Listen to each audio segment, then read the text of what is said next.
सभी वस्तुएं ज्ञान का विषय है। कौन बनाता है ऐसी सभी वस्तुओं को? नहीं तो कौन किसके ज्ञान का विषय बनती है? संसार में ऐसी कोई भी वस्तु नहीं है जिसे कोई ना कोई जान नहीं रहा हो। तो ऐसा कौन है जो जानता है सब कुछ? हाँ, केवल ज्ञानी के ज्ञान में सब कुछ झलकता है। उसी अपेक्षा से कहा, क्योंकि संसार में और व्यक्ति तो संपूर्ण को जानते भी नहीं हैं,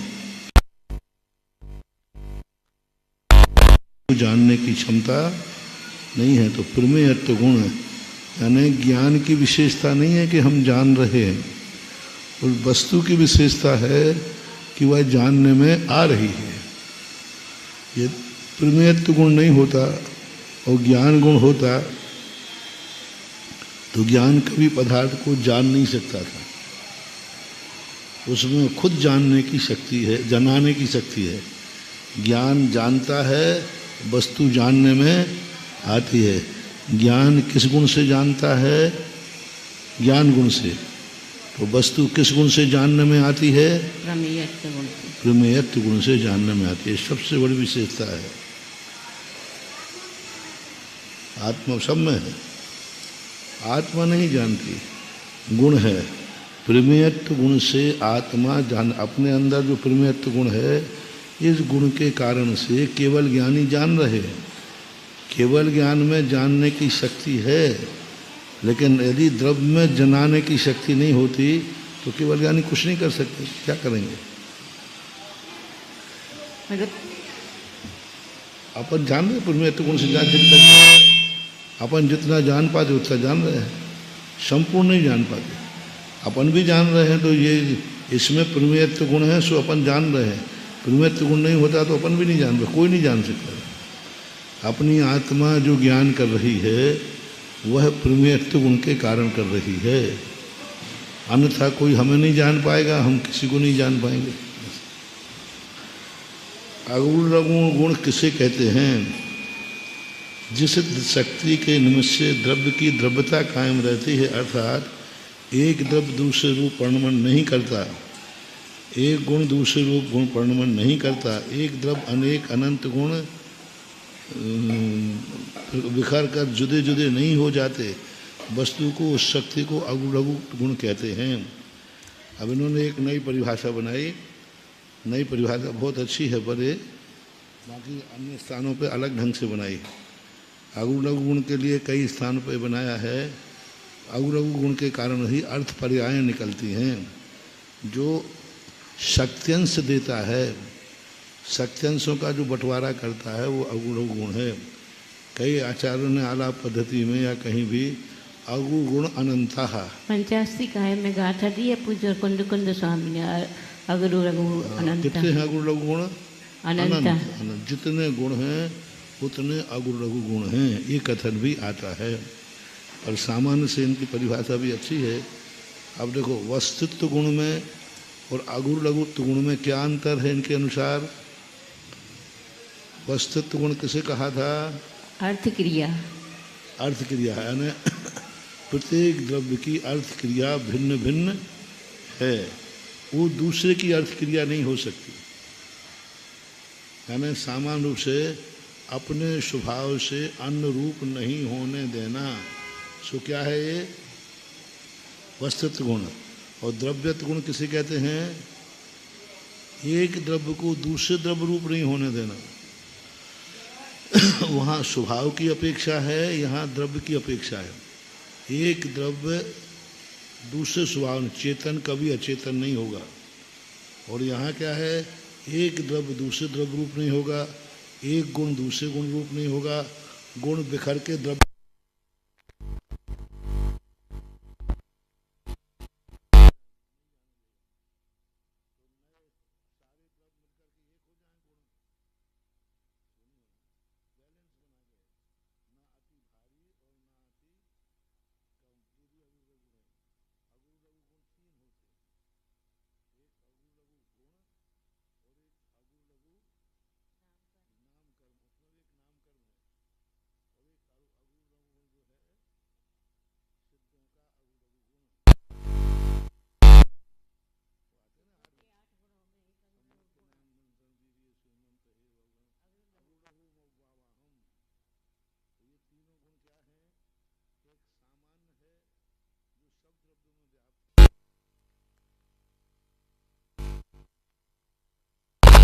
इकट्ठी भी नहीं होने देना, गुणों को मिलाना भी नहीं, गुणों को अलग भी नहीं करना।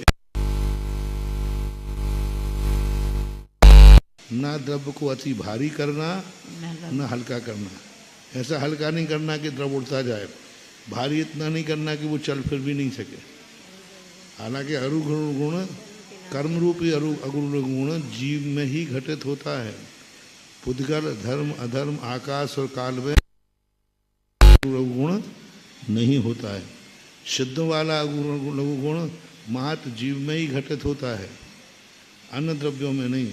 गोत्र कर्म के नाश से अगुण गुण की अगुण लघु गुण के लिए अलग अलग नाम दिए हैं कि अगुण लघु गुण जो है गोत्र नाम कर्म के उदय से, नहीं नाश से, गोत्र कर्म के क्षय हो जाने से अगुण गुण की सूक्ष्म नाना जो सूक्ष्म गुण नाम कर्म के नाम नाश कर्म से सूक्ष्म गुण है जी। ज्ञानावर्णी से ज्ञाना, दर्शनावर्णी से दर्शन, मोहिनी से सुख और अंतराय से वीर। ये चार हो गए। एक आदि कर्म। अब कौन सा बचा? नाम कर्म। नाम कर्म से आता है सूक्ष्मत्व, अव्यवाद। वेदनी कर्म के नाम से, वेदनी कर्म के नाम से अव्यवाद सुख होता है। और हालांकि ये कथन ठीक नहीं है, लेकिन फिर भी जो है। और अब क्या रहेगा? गोत्र से आयु कर्म के नाश से अवगाहनत्व गुण की प्राप्ति है। काय से? आयु कर्म के नाश से, आयु का अवगाहनत्व हो गया। और जो अभी अपन ने कहा ना, गोत्र कर्म के नाश से अगुण गुण की उपलब्धि होती है। अब वो कह रहा है गोत्र कर्म से नीच और ऊंच जो है तो उसके अगुण लघु हो गया। 8 कर्मों से 8। लेकिन ये विवक्षा तर्क संगत नहीं बैठती है। तर्क संगत इसलिए नहीं बैठती है क्योंकि इसकी विवक्षाएं अलग हैं। मोहिनी कर्म 10वें गुण स्थान में खत्म हो गया, फिर भी अनंत सुख की उपलब्धि नहीं हुई, क्योंकि नहीं, वो तो दर्शन मोहिनी के अनुसार। सामान्य मोहिनी कर 8 कर्मों से 8 बनाओ ना, तो मोहिनी कर्म से क्या करेंगे? लेकिन महाराज जी सम्मत नारायण दर्शन ऐसा ही तो बोलते हैं ना, बोलते तो सम्मत नारायण दर्शन है। वो सम्यक तो नहीं है। सम्यक का अर्थ यहाँ पर अब किसी प्रकार का परिवर्तन इसमें नहीं होगा। अंतिम परिवर्तन यदि आप दर्शन मोहिनी के 6 से मानोगे, दर्शन मोहिनी का तुम तो 4थे गुण स्थान में हो गया। 4थे गुण स्थान में हो गया कि नहीं? तो वहाँ पर सम्यक गुण प्रकट होना चाहिए। चलो ठीक है, वहाँ इसलिए नहीं मान रहे हैं कि अभी अंतराय कर्म आदि बैठा है, ठीक। तो सम्यक गुण अरहंतों में क्यों नहीं माना? मान लो 4थे गुण स्थान में, 5म में, 6ठे 7वें में अंतराय कर्म बैठा हुआ है, इसलिए नहीं माना अनंत सुख और सम्यक गुण। लेकिन अरहंतों के गुणों में सम्यक गुण क्यों नहीं मान रहे?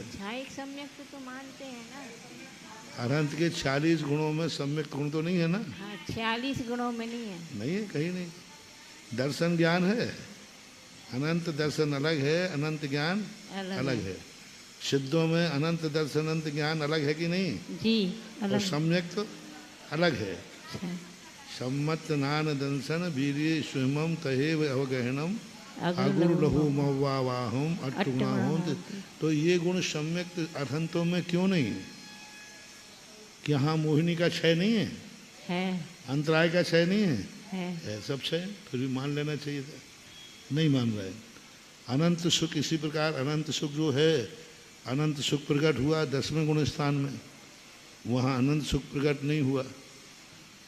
तो ये सब चीज़ें, और अनंत सुख और अव्यवाद सुख जी दोनों। अब देखो अनंत सुख किसके उदय में हुआ? किसके? मोहिनी कर्म के 6 से। और अव्यवाद वेदनी कर्म के 6 से। वेदनी, तो फिर अनंत सुख गायब हो गया। मोहिनी कर्म के उदय से अनंत सुख हुआ, तो सिद्धों में मोहिनी कर्म का अच्छाई है कि नहीं है? तो फिर वहाँ अनंत सुख क्यों नहीं? महाराज इन दोनों सुखों में अंतर क्या है? अनंत सुख में पहले तो अभी तो जिस छाई के उदय से हुआ उसमें अनंत सुख जो है अरहंतों में है, सिद्धों में नहीं है। चलो कोई बात नहीं, अनुमान लेंगे। लेकिन सिद्धों में अनंत सुख क्यों नहीं है? अरहंतों की अव्यव तो अनंत सुख में भी तो बाधा नहीं होती।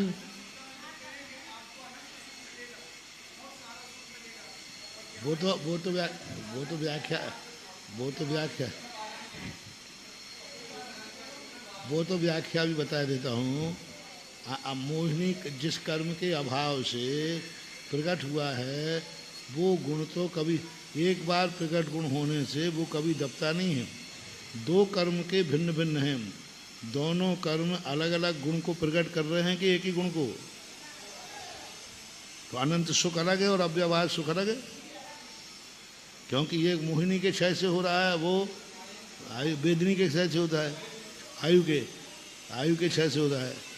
वेदनी कर्म के क्षय से। हाँ, तो वेदनी के क्षय से अव्यवहार हो रहा है ना। और यहाँ अनंत सुख मोहिनी के, तो मोहिनी के क्षय से अनंत सुख हुआ, तो सिद्धों में मोहिनी का क्षय है कि नहीं है। और अनंत सुख कहाँ गया सिद्धों का? अव्यवाद का कारण तो अलग है। अव्यवाद तो वेदनी के क्षय से हुआ, तो मोहिनी से क्षय से जो हुआ था वो कहाँ गायब हो गया? ये गुण दूसरे गुण में गर्भित होते नहीं।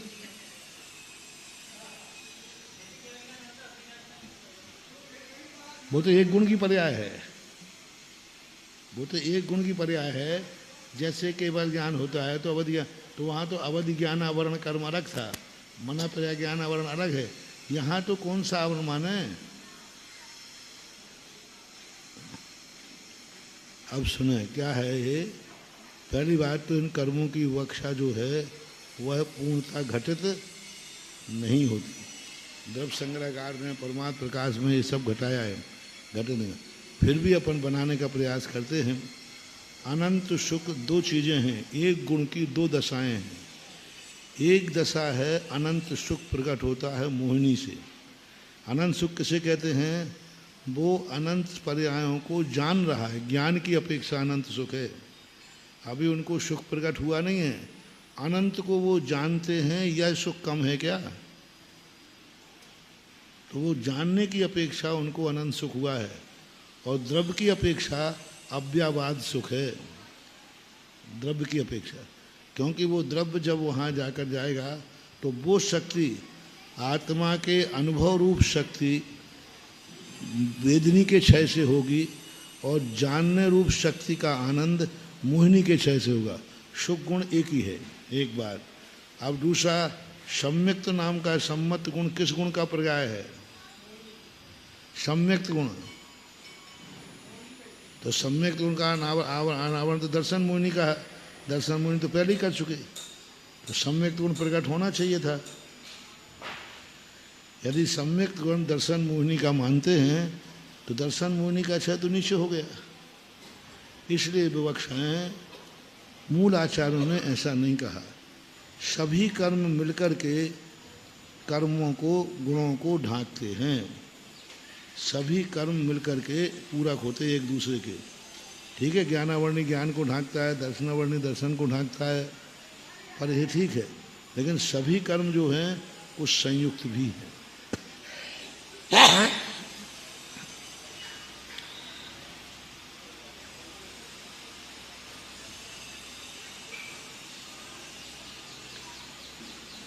और सम्यक गुण का काम क्या है? श्रद्धा करना। अब सिद्ध भगवान क्या श्रद्धा कर रहे हैं? तो ये मानना चाहिए। छायक सम्यक तो जो मानेंगे तो किस विवक्षा को लेकर के मानेंगे? छायक सम्यक दृष्टि तो श्रद्धान कर रहा है, इसलिए सिद्ध भगवान को मार्गणाओं गुण स्थानातीत कहते हैं। उपचार से 4 मार्गणाएं घटाई हैं सिद्धों में, उपचार से 4 मार्गणाएं हैं। छायक मार्गणा जो कहलाई जाती है ना, वो है, लेकिन है नहीं वस्तुता। मार्गणा से ऊपर उठ गए। प्रदेशत्व गुण किसे कहते हैं? पहले समझ गए। आगुण गुण का क्या है? द्रव्य को अन्य द्रव्य रूप, गुण को अन्य गुण रूप, पर्याय को अन्य पर्याय रूप नहीं होने देना, और बिखरने भी और मिलने भी नहीं देना। महाराज श्री जी, जो अनंत गुण है आत्मा के पास में, तो 2 गुणों को चैतन्य गुण कहा जाता है और बाकी सब गुण अचेतनत्व गुण माने जाते हैं। तो ये विवक्षा इसलिए है कि वे स्वयं किसी को जानने में सक्षम नहीं, सुपर प्रकाशी नहीं है। वो प्रकाशित तो हैं लेकिन किसी को जानते नहीं, चारित किसी को जानता नहीं, दर्शन किसी को जानता नहीं, सम्यक दर्शन, सूक्ष्मत्व आदि ये सब अचेतन है, जानते नहीं हैं। ज्ञान दर्शन पर पदार्थ को जानता है, स्वयं को भी जानता है और अनुभव भी करता है। फिर उनमें जो परिणमन होता है तो अगुरु लघु गुण के माध्यम से परिणमन होगा क्या? परिणमन चलता रहता है अपने आप। ज्ञान गुण से कोई लेना देना नहीं है, ज्ञान गुण से कोई लेना देना नहीं, अपने आप परिणमन हो रहा है। अपन किसी चीज़ को नहीं देख रहे हैं तो क्या वहाँ परिणमन नहीं चल रहा है?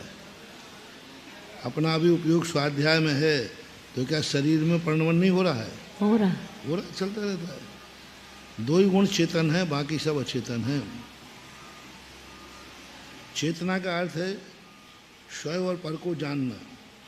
अन्य गुण ना स्वयं को जानते हैं, अन्य गुण अपने को जानने के लिए ज्ञान गुण से जानेंगे, और ना वो पर को जानते, इसलिए अचेतन है। जिस शक्ति के निमित्त से द्रव्य का कुछ ना कुछ आकार होता है, वस्तु की उस शक्ति को प्रदेशत्व गुण कहते हैं। प्रदेशत्व गुण के विकार को कहीं कहीं व्यंजन पर्याय भी कहा है। व्यंजन पर्याय का है ना आकार। कोई ना कोई ऐसा कोई द्रव्य नहीं है जिसका कोई ना कोई आकार न हो। अब प्रश्न आप उठा सकते हो कि आकाश का आकार क्या है। अब आकाश का आकार जो है, आकार अमूर्त तो उसका स्वरूप है। आकार तो आकाश का अनंत अनंत रूप है, आकार तो है, क्योंकि प्रदेशत्व गुण उसका भी है। अब उसका आकार अनिर्दिष्ट संठान है, हम उसका बताने में सक्षम नहीं, लेकिन आकार हो कुछ न कुछ है। केवल ज्ञानी के ज्ञान में तो आता होगा ना उसका आकार। फिर तो भगवान ने क्या आकाश का अंतिम छोर जान लिया? आलोक आकाश का क्या आदि छोर जान लिया? उनको इधर उधर सब आकाश का अंतिम छोर दिख रहा है क्या? लेकिन अनंत को अनंत के रूप में तो जाना है ना उन्होंने। तो अनंत का अंतिम जाना है क्या? नहीं, अंतिम तो नहीं जाना, लेकिन अनंत को अनंत के रूप में तो जाना है। अनंत को अनंत, लेकिन आदि और अनंत जाने तब तो फिर उसका आकार भी तो उनके ज्ञान में आ रहा होगा ना। तो आकार आ गया तो अंत आ गया? नहीं आया। केवली भगवान भी आलोक आकाश के आकार को नहीं बता सकते, पर आकार है, ये पक्का है। धर्मास्तिका है, धर्मास्तिका इनका भी है। आकार तो है लेकिन बता नहीं सकते, ज्ञान में नहीं आता। जैसे लोकाकाश में धर्मास्तिकाय धर्मास्तिकाय है, तो इन सबका भी आकार होगा। इनका तो आकार है, लोकाकाश का जो आकार है वही इनका आकार है। वीरसेन स्वामी महाराज ने स्पष्ट लिखा है, व्यंजन पर्याय, धर्म द्रव्य की अधर्म द्रव्य की, इनकी सबकी पर्याय हैं। धर्म द्रव्य का आकार क्या है? लोकाकाश। अधर्म द्रव्य का लोकाकाश। कालाणु का आकार क्या है? एक प्रदेश का जो आकार है। परमाणु का आकार भी कोई षटकोण, कोई गोल मानते हैं। ऐसा गोल मानने पर तीन लोक की व्यवस्था नहीं बनेगी, षटकोण मानने पर ही व्यवस्था बनेगी। यदि हम एक प्रदेश का आकार गोल मानेंगे तो तीन लोक के जो कॉर्नर आएंगे, उन कॉर्नरों में सारी व्यवस्था धर्म अधर्म द्रव्य की डगमगा जाएगी। इसलिए एक प्रदेश को हम षटकोण मानेंगे तो षटकोण मानने से वह उन आकाश के कोणों को प्राप्त कर लेगा। छह द्रव्य के कितने भेद हैं? 6 भेद हैं। जीव, पुद्गल, धर्म, अधर्म, आकाश और काल। जीव द्रव्य किसे कहते हैं? जिसमें चेतना गुण रहता है उसे जीव द्रव्य कहते हैं। जिसमें स्पर्श रस गंध वर्ण पाए जाते हैं उसे पुद्गल द्रव्य कहते हैं। पुद्गल के कितने भेद हैं? 2 भेद, परमाणु और स्कंद। सबसे छोटे पुद्गल पुद्गल को परमाणु कहते हैं। अब यहाँ यदि एक प्रदेश में जो ठहरता है उसे परमाणु कहते हैं। ये कह देते तो क्या हानि है? ये हानि है कि एक प्रदेश में 2 अणु 3 अणु वाला स्कंद भी ठहरता है। संख्यात असंख्यात अनंत भी रह सकता है। अनेक स्कंदों का बना हुआ समूह भी एक प्रदेश में ठहर जाता है। एक एक प्रदेश में अनंत अनंत परमाणुओं का बना हुआ स्कंद एक प्रदेश में ठहर सकता है। अनंत अनंत परमाणु का एक प्रदेश में, जैसे अपने कार्बन वर्गणाएं हैं। अब एक आत्मा के प्रदेश पे कितनी कार्बन वर्गणाएं हैं? अनंत। स्थान कितना है? एक प्रदेश। तो एक प्रदेश में अनंत स्कंद परगणाएं ठहरती हैं कि नहीं? जी। ठहरती हैं। अपने आत्मा के प्रदेश असंख्य हैं और कार्बन वर्गणाएं एक वर्गणा अनंत परमाणुओं से बनी है। वो अनंत परमाणु वर्गणा एक प्रदेश पर ठहरती है, तो ठहरती है, कोई बात नहीं। स्कंद किसे कहते हैं? परमाणुओं के बंध समूह को स्कंद कहते हैं। ठीक है।